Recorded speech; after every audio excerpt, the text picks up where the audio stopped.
മനുഷ്യ ശരീരത്തിലെ ഒരു സുപ്രധാന അവയവമാണ് വൃക്കകൾ. നമ്മുടെ രക്തത്തിൽ നിന്ന് മാലിന്യം നീക്കം ചെയ്യുകയും ശരീരത്തിലെ ജലത്തിൻ്റെയും ഇലക്ട്രോലൈറ്റ്സിൻ്റെയും സന്തുലിതാവസ്ഥ നിയന്ത്രിക്കുകയും ചെയ്യുന്ന വൃക്കകളുടെ ബാഹ്യഘടനയെക്കുറിച്ച് നിങ്ങൾക്കറിയണ്ടേ?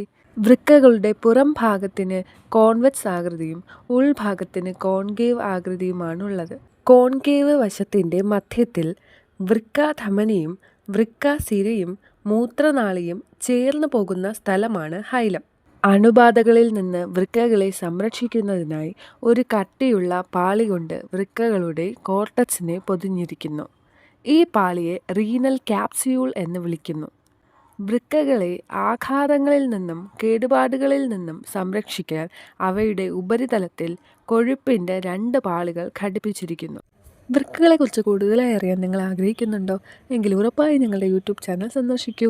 Nephrons and beyond.